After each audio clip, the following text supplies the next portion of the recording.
Hey there guys, it's Andrew here from Better Careers, and today in our video we're going to be discussing about, can you still get a job during this pandemic? The short answer is yes.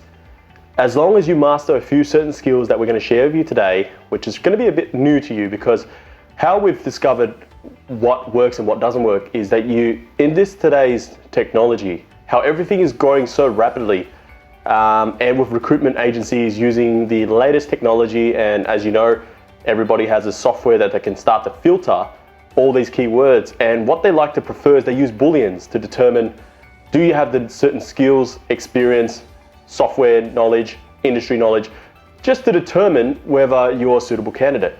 So what I want to share with you today is how the art of negotiation will help you in terms of securing yourself an opportunity or a job in this pandemic. So what do I mean by the art of negotiation? The art of negotiation consists of a few components, and like the word negotiation, you're going to be able to listen and respond effectively, but at the same time, what I want you to do is be able to lead and direct a conversation. So I want you to be proactive, not just apply for a job and wait for the job to come back to you. So how is this going to work for you is, imagine that you don't need a resume and cover letter in this kind of pandemic to get a job. Wouldn't that be amazing? Well, I can tell you how it works. If you were able to call an employer or HR or a certain job that you want to, pursue as a career, you could certainly give them a call, ask them about the amazing opportunity they present, and then ask them a few key questions, which most candidates don't ask. The questions that you may ask are why is the job available? So you want to understand where the positioning is at and what kind of problem are they facing, so then you can provide a solution immediately on how you structure your answer. So they might be hiring because they are looking at a growth opportunity, perhaps. Maybe their business is expanding. Or other problems that might be occurring is maybe they're replacing a person that didn't perform well in the job. Or maybe another case that you should look at is perhaps the person has been promoted or moved on, and now they're needing someone to fill the job immediately because they are having a gap to fill. And this is a burden to operations within a business. So what I'd like you to do is be able to proactively give them a call, ask them those key questions, but at the same time, I want you to be able to direct them to where you want, which is an opportunity for a video interview. And this is how it's going to work. So when you call them and you ask them those questions about the job, you're then going to go structure an effective answer in responding to those questions that they've answered. So let's just take an example. The first question they're going to respond to, why the job is available.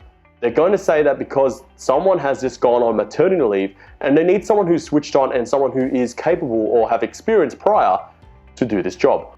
Maybe the second question you might ask is, oh, that is very, I'm sorry to hear that, but what I want to follow on here with another question, which I'm very curious is, what kind of softwares do you use? Now, most candidates don't ask this question, they just apply for the job. And the problem that you face here is, if you don't know, then you might not pass the filtering system. So by you asking this software, you then can be able to conversate more and say, oh, that is great because I've used this software here and there and there. Then the last question you can ask them is, when do you need this job filled? And the key point of asking that question is, you want to determine the urgency or the demand that they need for this job. If they say they are fine to wait until a suitable candidate comes across, then obviously they're playing either a tactic, or secondly, they're not in a rush because someone else is doing the job, as in filling in. But if they said, oh man, we need someone in ASAP, we need someone to fill the gap, man, that is your opportunity. Because if you need to fill in that gap, it is essentially what you're going to do is, you're going to be able to sell to them the significance of what you heard, which they responded to you, what kind of softwares they need, what kind of skill set they need, what kind of, they've given you the urgency of how, just approaching on hearing their tone, their attitude, and you can structure a professional, say like a sales summary to them at the end. So this is what's going to sound like. After you get those key point questions asked and you got the response, you're going to say this: thank you so much, Sophie, as an example of the name of the HR, for giving me the insight onto your culture and the experience that you need and softwares. I do apologize in the beginning without just giving you a bit of introduction about myself. My name is Andrew. I come from an extensive background within administration and support. And what I've done before is I've managed an entire team of 5, including trainees, whereby I was able to structure a system in place with the operations setting aside and sales on the other side, and hand to hand working within marketing and all the other departments. So I was actually the key point to ensuring that the communication is flowing through within different channels.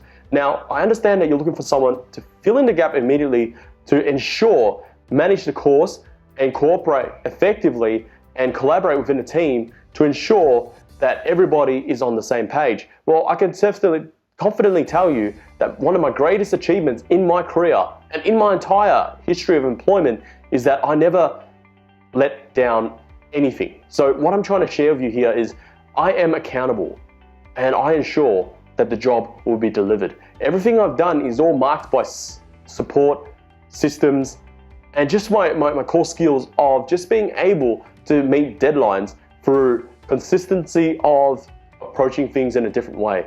So what I'm trying to get with you here today is hopefully by the end of, if you haven't received or you haven't heard of any great candidates, I'd like to take this opportunity here whereby I can appoint you or reappoint you to have a time when you're you got a bit more time in your flexibility, and maybe we can point a call on Zoom whereby we can have a face-to-face video interview via online, and I can share with you why more of my capabilities and my skills could be just the right fit.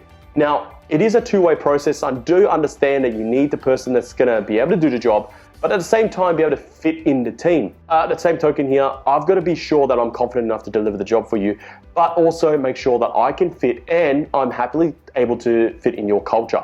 So there you go, guys. That is exactly how I want you to approach it. Now, guys, you might have a bit of concern, maybe, oh, what about my accent? Or I can't deliver what you've just done. Okay, is there a script? Look, guys, in the end of the day, it's all about being able to leave the lasting impression. So what you're going to be doing or how you're going to take advantage of this pandemic is by proactively engaging employers and telling them that you are the one that they want to hear.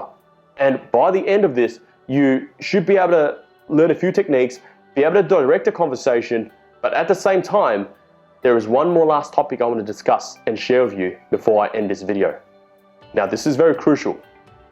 Once you've mastered the first stages of interviewing, asking the questions to the interviewer, understanding the job, and being able to deliver a successful and streamlined sales summary to them, I want you now to take the approach of being directive from what I've mentioned to you in the beginning. So what I mean by that is the art of negotiation consists of 3 stages. So the first 2 stages, you already had that. The last stage here I want you to be able to do is using negotiation in terms of working with the contact person or the HR on how you can secure this opportunity where it's going to work in by you.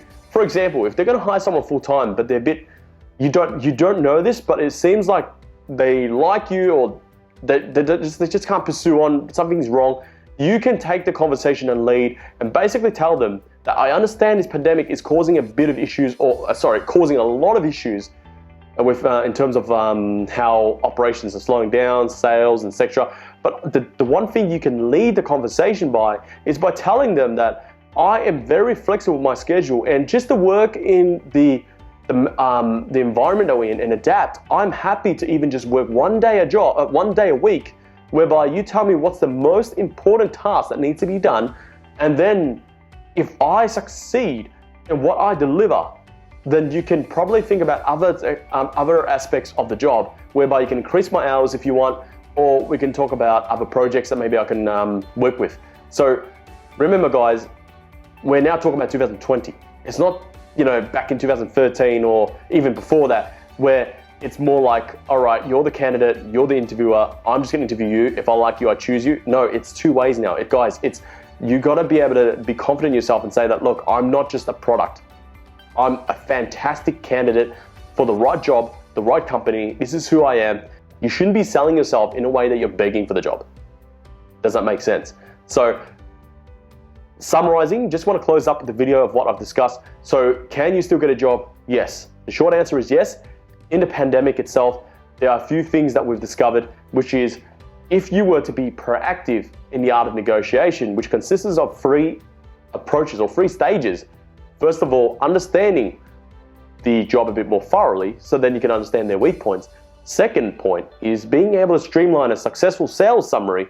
And the third point is being able to lead and direct and close to your advantage. And that also consists of providing suggestions and options to the contact person or the HR, because they might not know how to work around you.